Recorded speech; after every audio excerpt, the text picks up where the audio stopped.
उत्तर प्रदेश के लखनऊ की बात की जाए तो वहाँ की एक फेमस कढ़ाई है जिसका नाम है चिकनकारी।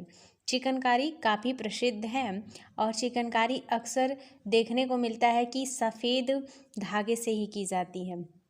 सफ़ेद धागे से मलमल के कपड़े पर क्या होते हैं, वस्त्रों पर डिज़ाइनें बना ली जाती हैं।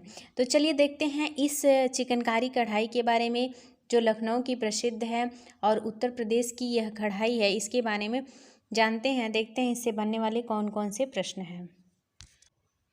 उत्तर प्रदेश की अगर चिकनकारी की बात की जाए तो सबसे पहले एग्जाम में यही प्रश्न पूछता है कि चिकनकारी प्रसिद्ध है।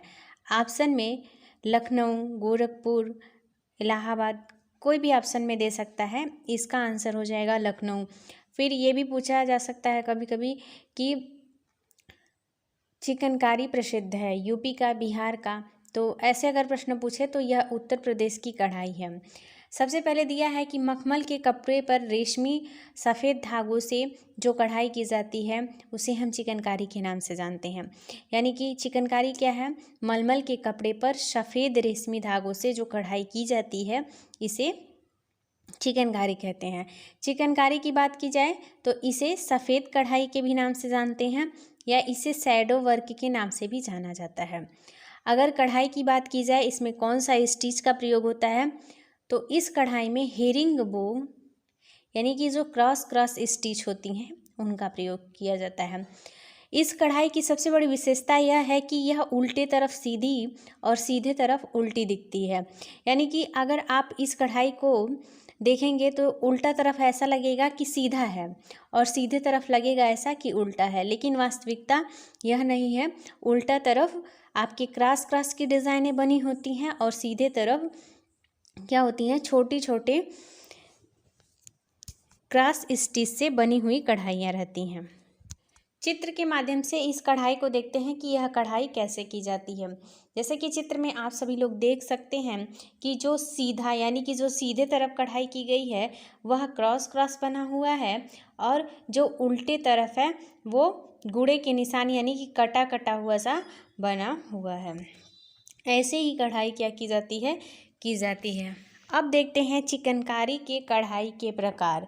कढ़ाई के प्रकार की बात की जाए तो यह चपटी में बखिया या बुखिया के नाम से जानते हैं और इसका दूसरा प्रकार आता है जिसे कटाव के नाम से जानते हैं। गांठ वाली उभरी हुई जो कढ़ाइयाँ होती हैं उसे मुर्री के नाम से जानते हैं और फंदे के नाम से जानते हैं। और तीसरी जो कढ़ाई है उसे जालीदार कढ़ाई के नाम से जानते हैं। जैसे कि कढ़ाई की बात की जाए, जो चपटी कढ़ाई होती है उस कढ़ाई में दो कढ़ाइयाँ आती हैं, जैसे कि बखिया या कटाव। बखिया क्या होता है, बखिया सीधे सीधे लाइन पर क्रॉस वाली डिज़ाइन होती है। कटाव की बात की जाए तो बखिया की तरह होती है लेकिन इसमें भराई का काम किया जाता है। यानी कि कटाव जो होता है उसकी भी कढ़ाई बखिया की तरह होती है लेकिन इससे किसी भी फूल, पत्तियाँ, आकृतियों को क्या किया जाता है, भरने का काम किया जाता है।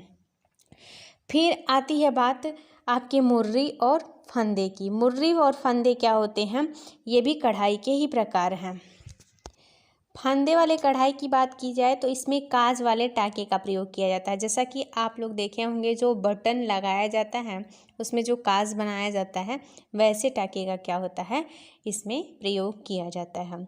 तो चिकनकारी से संबंधित और भी कढ़ाइयाँ हैं जैसे टेपची, बिजली, खटाऊ, पेचनी आदि नामों से जानते हैं। अगर कढ़ाई की बात की जाए तो वास्तविक रूप से विशेषकर प्राकृतिक जगत से, जैसे कि गेहूं की बलिया, जानवरों के चित्र, फूल पत्तियों के चित्र इस कढ़ाई कला में प्रयोग किए जाते हैं। जालीदार की बात की जाए तो जालीदार वो कढ़ाइयाँ होती हैं जो जाली का कपड़ा होता है, यानी कि जाली का बना हुआ जो कपड़ा होता है उसमें जो कढ़ाइयाँ की जाती हैं उसे हम जालीदार कढ़ाई के नाम से जानते हैं। फिर दिया है आपका एक गांठ वाली उभरी हुई कढ़ाई। गांठ वाली उभरी हुई कढ़ाई में विशेषकर गांठ लगा करके कढ़ाइयाँ की जाती हैं, जैसे कि फूलों की पंखुड़ियाँ, इसमें गेहूं की बलियाँ, ये सारी कढ़ाइयाँ गांठ वाली उभरी हुई कढ़ाइयों के माध्यम से की जाती हैं।